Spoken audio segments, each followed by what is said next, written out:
Tom, it seems like the criticism is about data collection, yeah, and I realise that if we ain't got the data, we can't know. But do we have any idea about the gravity of the problem? I mean, like 12,000 fire actions have been wrongly updated.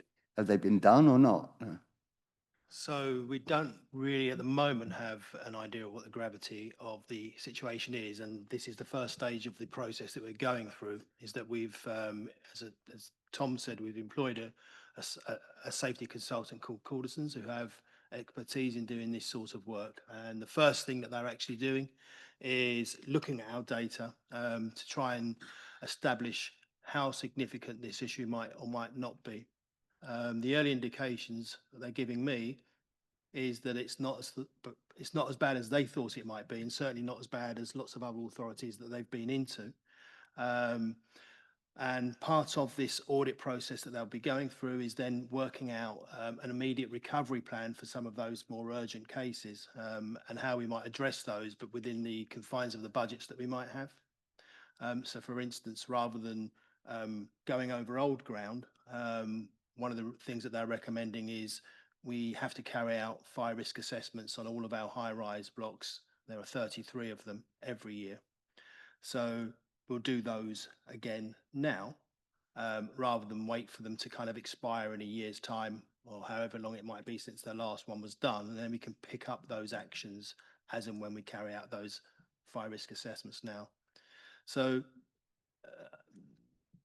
we're not over, the issue isn't that fire risk assessments haven't been done, and the issue is more to do with the way that we've been recording or the way that actions were being recorded or closed down as a consequence of those fire risk assessments that were being carried out.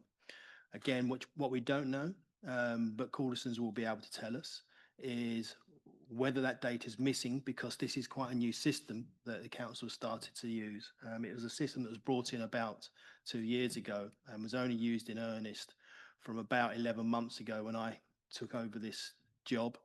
And, you know, wanted to make sure that the data in that system was up to date and robust. It wasn't when I took it on, and I think this has come out as a consequence of that kind of starting to use the database and system as our only source of truth. Um, yeah. But what it wasn't, Spencer, is people recording having done something when they hadn't done it. We don't know that yet, and again, that will come out as a consequence of the audit that's being carried out. I've now got Councillor Long, Councillor Kabir, Councillor Chowdhury, and then Councillor Smith. And then myself. And then you, right. Yes, right. Yeah, Councillor Janice Long. I know you said you've been in post 11 months, so I'm not going to put any blame on either you or Tom, because it's a problem you've inherited and you're trying to resolve it. But have you got any theories about why this issue has arisen on with the governance structures on housing? Because in the references, it said that there's lack of tenant engagement. Also, there seems to be a lack of housing scrutiny in this borough. Do you think that has helped the problem not be raised earlier than it has been?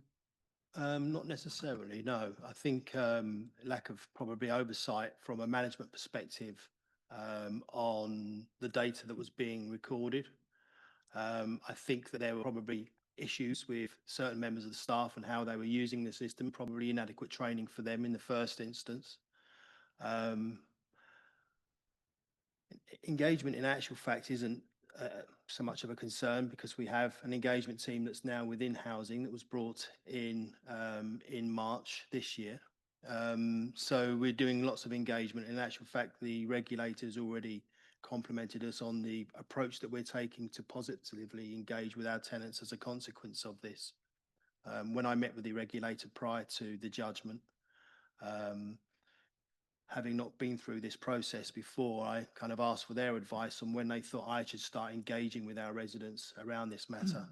And they said different councils do it in different ways. Some will do it straight away when they found the problem, and some will wait for the judgment to be announced. And the approach that I wanted to take was to let our tenants know straight away what we was doing. So we've already sent out 2 rounds of information to our tenants, one at the time when we found what these issues were, and then again, once we actually got our judgment, and we'll keep them regularly updated throughout this process. The process itself will probably take somewhere between a year and 18 months to get us to where we might be classed as a C2 or C1 authority with regards to compliance. But it won't just look at fire safety, it will look at what we call the big 8 around compliance, so fire safety, asbestos management, electrical safety, gas, water, lifts, damp and mold, and smoke and CO detectors. So, we'll take a real deep dive into all of those compliance issues. Chair, can I just come in on the scrutiny? So both scrutiny committees are looking at this as well, and then we'll be monitoring the progress over the next year. Myself and Councillor Donny Jackson were at Community and Wellbeing Scrutiny last week, gave them an update, and it's on their work programme for the year ahead. Same with resources and public realm. I would also add that there is a new housing management improvement board chaired independently, which will also oversee the improvement plan, to which we are responding to as well. Can I Thank you butt very it now, much. Chair? I know scrutiny is now looking at it, but should it have been asking questions in the past on, because fire safety has always been a big thing since Grenfell, well, because of Grenfell's, but it hasn't been scrutinised by CWB in living memory. So as the lack of scrutiny, and it might not raise this issue, but it did stop questions being asked by sort of management, perhaps. So how are you going to ensure that scrutiny is going to continue by CWB, for instance? In terms of the scrutiny program, the previous scrutiny program, I don't think it's for me or Spencer to comment on that. As I said, myself and the lead member for housing were at scrutiny last week, and we insisted that this be. We didn't insist. We proposed that this be forefront of their work program for the year ahead. Okay, Jess. So Councillor Kabir ahead next. I'll start off with a comment, and it's a follow on to Councillor Long speaking about scrutiny. Housing is one of the most, well, it is the most important part of the council's work. There's an increasing need and demand for housing, and I don't see it decreasing. We can't keep up with building enough or buying enough or getting developers to develop enough. And previously, some years ago, we did have a housing committee. I personally think we should bring that back, but this may not be relevant here, but I have to get this off my chest. I think housing has to have far more scrutiny and overview than it has right now, given its huge importance to us as a council. My questions is about in item 9.1, we talk about additional resources will be required, which is quite obvious. Given that the audit is not finished yet, we won't know how much we will need. But I guess we have to start thinking where that money is going to come from. And secondly, do we have a date for completion of the audit? So the initial audit will take approximately 6 weeks. We are about a week and a half into that. So hopefully with another 4.5 weeks plus write-up time. With regards to resources, again, the regulator knows the situation that all housing authorities are in with regards to finance and their HRA. So they won't be setting on it, they won't be expecting us to necessarily resolve all of these issues tomorrow. But what they will want is a plan that's costed out that allows us to achieve compliance within the next 2 to 3 years, depending on the sizes of the issues that we've got. If we look at compliance in particular, there are lots of posts that weren't filled, so we're recruiting to those already. We've got a new strategic compliance manager that started. We've got an interim head of service that started, and we're out to recruit on all the posts.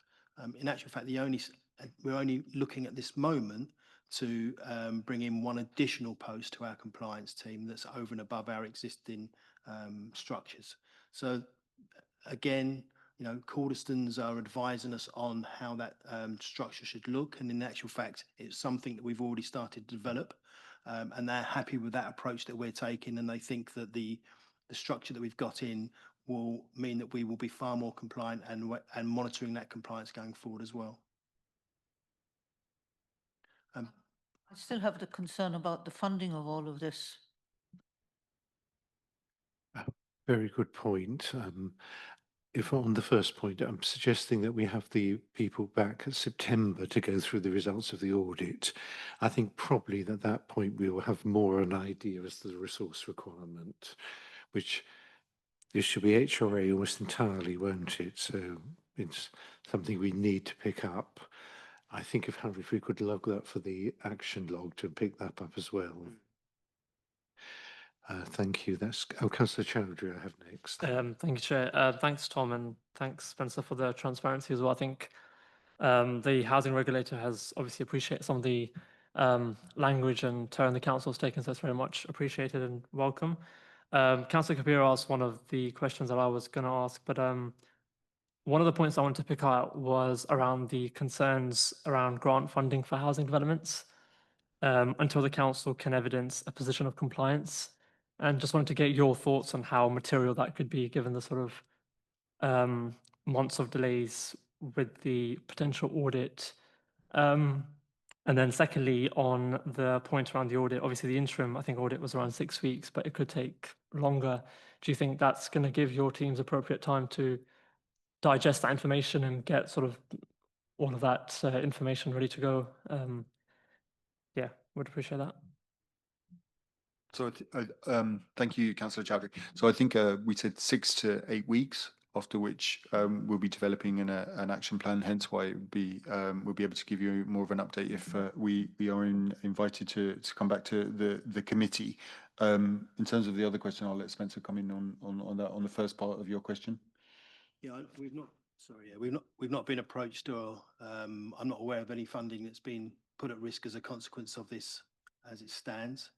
I mean, what I should reiterate is that the audit part of this process that we've got Cordestons is just the beginning, and the journey with Cordestons doesn't stop in 4 or 6 weeks' time, whenever it is that we've kind of carried out the audit part. That is just the discovery phase. So I think, as Tom alluded to, there's also going to be a review of our systems and the way that we manage our data. There's a review of our governance structure and how we control the data that's going in and out of the system. There's going to be a review of the policy frameworks that we use. We'll be, as Tom said, we'll be engaging our stakeholders and our customers. We'll review our structures and competencies as well. So it's a whole package of improvement that we'll be putting in place in the way that we're managing compliance and housing management going forward. That's actually started over the last 9 months since I got into post. And I think as a consequence of those changes and improvements is why we were able to highlight some of these problems that got to the stage where really we had no option than to refer ourselves to the regulator, rather than the regulator coming in and carrying out an audit of us and finding these, and the regulator was very clear in, how open we've been with them, and provided them with the data quickly and notifying them, as soon as we found out about this situation, and that's kind of held us in good stead with them as well. Thank you for that. I now have Councillor Smith, then Councillor Chan, then Councillor Malloy, Councillor Patel, and finally Sebastian. So if we can bear in mind how long we've got, if we can move forward. So Councillor Smith. Mine were, partly reflect the fact that I'm new to the committee, so I know this may have been discussed in the previous year, but in terms of up to 12,500 fire actions, what portion of I suppose I really want to understand over what period would that have been, and what proportion of the total fire actions might it have been? And then the stock data, I mean, you know, we reported that we had 95% stock data on 95% of our homes and we only had 50%. I don't quite understand how we didn't observe that. And you said in your commentary that it would probably take 12 to 18 months to get to C2. Presumably our ambition is to get to C1. And what's your view on if and when that can be achieved? I rather agree with Councillor Kabir's view about the absence of a housing committee, because it does feel like you want something very specific looking at that. And I just, on reflecting on the big 8, I mean, certainly anecdotally, we hear endlessly about gas safety, electric safety, damp and mould, and about contractors not being managed, not turning up when they're meant to turn up, not being the right contractor, one contractor undoing the other contractor's work, so on and so forth. So presumably there will be a very strong review of contractor management within all of this, because that seems to be a report that comes up again and again and again. So picking up your last point, we're just moving into a new phase with new, well, I would say new contractors. One of the contractors that we'll be using is Waits, who currently carry out these sorts of works across the whole of the borough. They are named frequently as an offender. Moving forward, they would be because they're the only contractor that carry out our repairs and maintenance. They carry out somewhere in the region of 36,000, I think, repairs per year. But moving forward, the borough will be split into 2 halves with 2 contractors carrying out that repair and maintenance, with a more robust management of those contractors being put in place. Our compliance is considerably better when it comes to gas and electrical compliance. The FRAs or the actions could date back as much as 3 years on non-high risk buildings. FRAs are carried out every 3 years. On our high risk buildings, they're carried out every 1 year. And they could be anything from, and when a fire risk assessment is carried out, it's a snapshot of what the assessor sees at that day. So for instance, if you've got a common hallway with a bike parked in that hallway as that day, then that would be an action that would be need to be closed down. Certainly high risk actions have been or are being prioritized first. There are no intolerable actions. I think that probably answers your queries there. Can I just add to that? So obviously, Councillor, our ambition is obviously to be C1 compliant, but as Spencer outlined, it's a long journey, probably about 18 months. But we are committed within housing services to achieve that. Thank you. Councillor Smith, you're happy to move on? Happy to move on to Councillor Chen. Thank you. For the purposes of context, Spencer, you mentioned earlier at the beginning that actually quite a few councils, local authorities have received such a grading. And then I've just checked, actually, it seems that, and it's quite astounding, actually, based on this new regulation, over half of local authorities have received this, including Wandsworth, Hackney, Southwark, Newcastle, etc., etc. But at the same time, this grading is quite broad. Its serious failings have been identified, significant improvements are needed. So I was wondering, in terms of like benchmark, what other local authorities share the same within the same grading, C3, share the same problem? Do we know who they are? You've suggested, Spencer, earlier that possibly, and then the audit will probably reveal more about it. Probably one of the failings is to do with lack of training, etc. So I was just wondering, is this a problem issue shared with other local authorities? Is it a nationwide thing? Is it unique to Brent? If it is the case that it's a nationwide problem, what have other councils been doing to address this issue? Yeah, it's an industry-wide problem. Brent aren't unique here at all. And as I kind of said at the beginning, the consultants that we've had come in have seen far worse in other authorities. I think it's because of a lack of investment within council housing stock over the years. The fact that rents have been virtually frozen over a number of years. The fact that Brent has got an aging stock, which is expensive to, you know, and we're not the only London Borough that has an aging stock. So there are all of those factors that contribute to this. And I think that, you know, the point is that these regulations only came in just over a year ago. So, you know, we're only seeing the first tranche of local authorities being assessed. But when I'm talking to housing directors across London, you know, the feeling is that a lot are at a C3 grade. I think some are learning from those that have been assessed so far. And are changing the way that they're doing things and trying to play catch up. Newham, the first local authority to get a C4.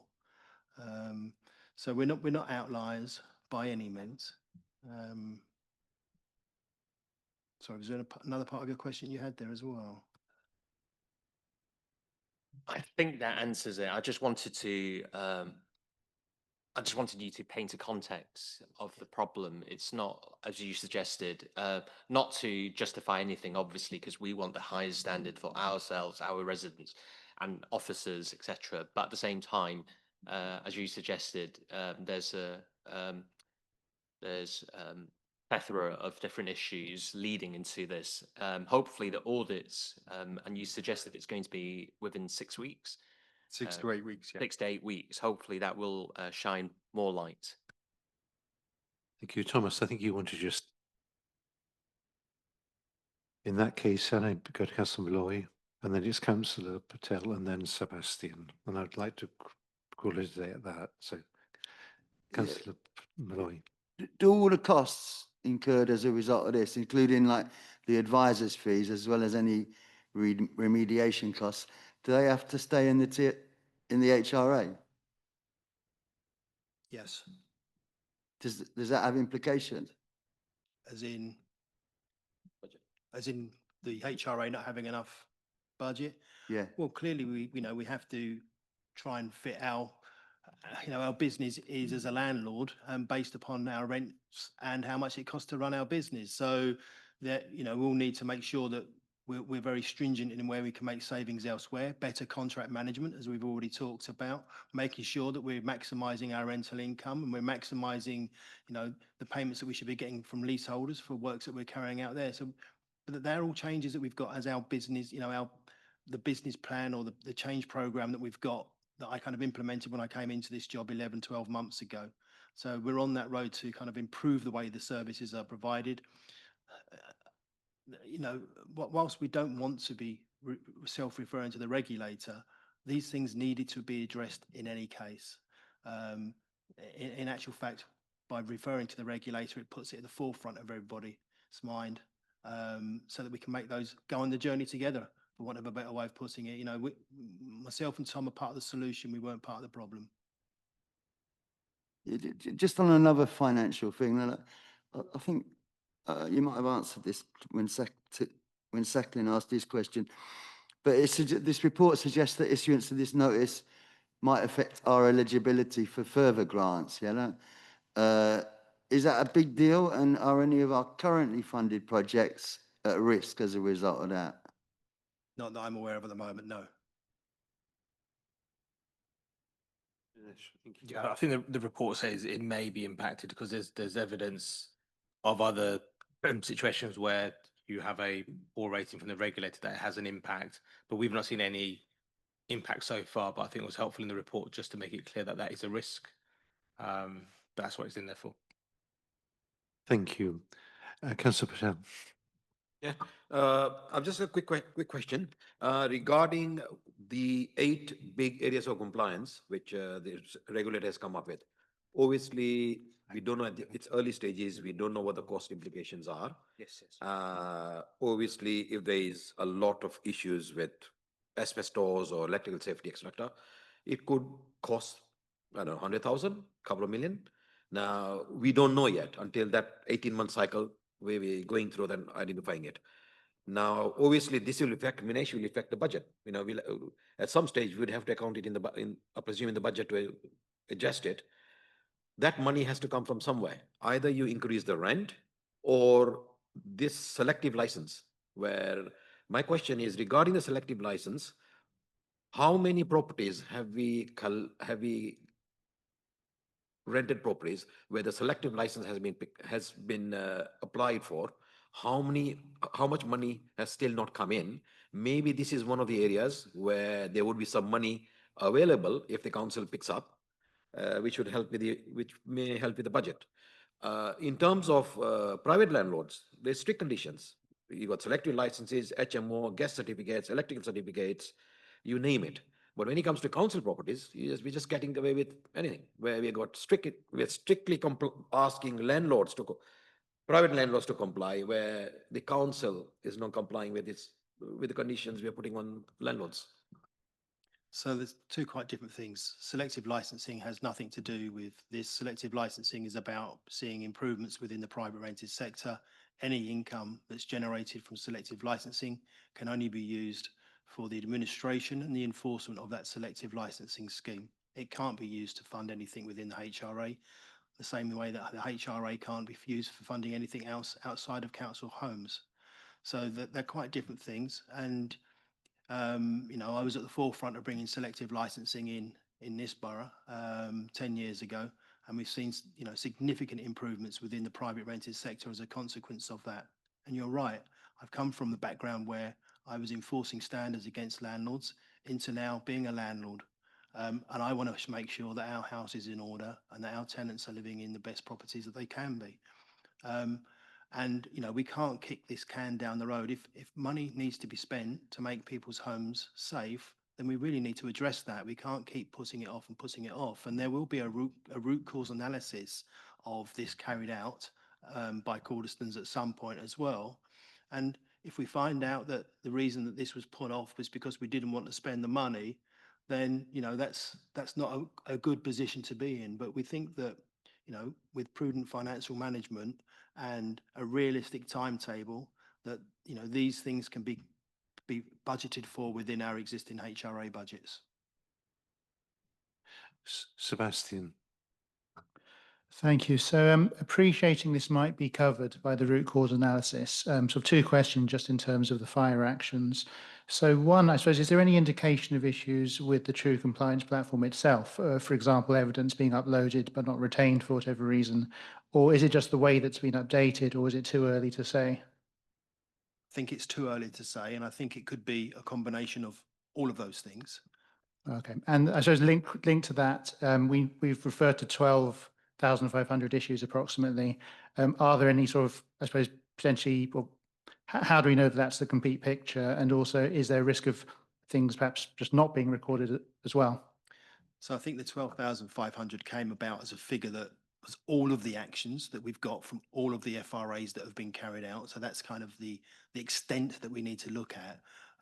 What Cordison's are already starting to do is to say, well, in actual fact, those could have all been closed down because, you know, there is an electrical certificate on the file, but it was somewhere else and it wasn't associated with the FRA. So that will kind of narrow those actions down. Thank you. Reese, if you could do it quickly, and then I'll draw to a conclusion. It's a question on reputational risk. So this is bad news in terms of reputational risk. So if I'm a tenant and I've seen this, what would I be thinking? And what are you doing with regard to communication to ensure that that reputational risk amongst the tenancy and amongst the borough is reduced and managed properly? So in terms of communication, so there's a brief paragraph in the report about our communication approach. So we undertook proactive communication with our tenants. So for example, when we spoke to the regulator, they said you could either be reactive or proactive in advance of the publication of the C3 judgment, we chose to be proactive. So we went out on the front foot and told all our residents. We gave them contact details should they have any concerns. So we did a direct newsletter, e-newsletter to all of our tenants. For the ones that we have emails, we also engaged our area tenancy managers. So they are council officers who have about a patch of about 350 homes to directly engage with residents, and they were tasked with informing people about the issue and contact details on the phone, but also by email about any specific concerns. Then we did exactly the same after the publication of the judgment, and I think we've been commended on our approach to comms with our tenants. But as Spencer has said, without wishing to sound too cliche, but as this journey continues, we will continue that level of engagement with our tenants and residents, and take them on that journey with us. Thank you for that. I'm going to draw matters to a close, 'cause I think we've done as far as we can. First of all, can I thank you both for both the answers and the very full answers we've had and the very frank approach. We've got 3 recommendations to us, which is that we note the context of the report. We note that this regulator has issued a notice requiring improvements, and that we note the appointment of the specialist to assist in the recovery of these breaches. But if I could also add a 4th, which is that we resolve to invite back the appropriate executive director and whatever to our 25th of September meeting. We add it to the forward plan, and we take it as probably the first or very early item on that agenda. If we're happy with that, can I ask our agreement to be moved on? And can I again say thank you for the very honest and very clear responses we've had. Thank you, Chair. Thank you very much. Do feel free to leave.